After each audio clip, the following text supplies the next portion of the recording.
இன்றைக்கி சனிக்கிழமை நவீன் பிரீத்தி 2 பேத்துக்குமே ஸ்கூல் லீவுங்க. இன்றைக்கி வந்து சரி பசங்க 2 பேருமே அம்மா நாங்கள் உங்களுக்கு ஏதாவது ஹெல்ப் பண்ணணும்னா பண்ணித்தரோம் அப்படின்னு சொல்லிட்டு எனக்கு வந்து வெங்காயம் வந்து உரிச்சு கொடுத்துட்ருக்காங்க.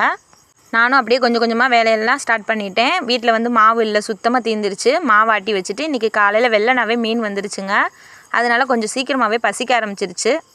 இனிமேல் வெயிட் பண்ணி மத்தியானத்துக்கு தான் மீன் குழம்பு வைக்கணும் அப்படின்றது கிடையாது. சரி நம்ம இப்போயே வந்து சீக்கிரம் சோறாக்கி சாப்பிட்றலாம் அப்படின்னு சொல்லிட்டு சோறு வச்சு கொஞ்சமாக மீன் குழம்புக்கு மீன் மசாலாலாம் போட்டு ரெடி பண்ணி வச்சாச்சு.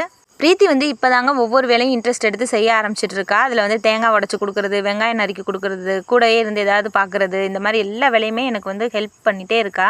நமக்கு வந்து கூட வந்து ஹெல்ப் பண்ணுறாங்கன்றதை காட்டிலும் நம்ம கூட வந்து ஹெல்ப் பண்ணுறேன்னு நம்மளுக்காக ஸ்டெப் எடுத்து வர்றாங்கல்ல, அதுதாங்க பெரிய விஷயம்.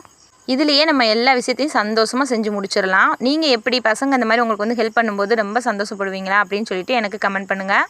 மீன் குழம்பு ரெடி பண்ணுறதுக்கு முன்னாடியே மீனில் வந்து மசாலா, உப்பு, புளி எல்லாம் போட்டு சூப்பராக ஊற வச்சு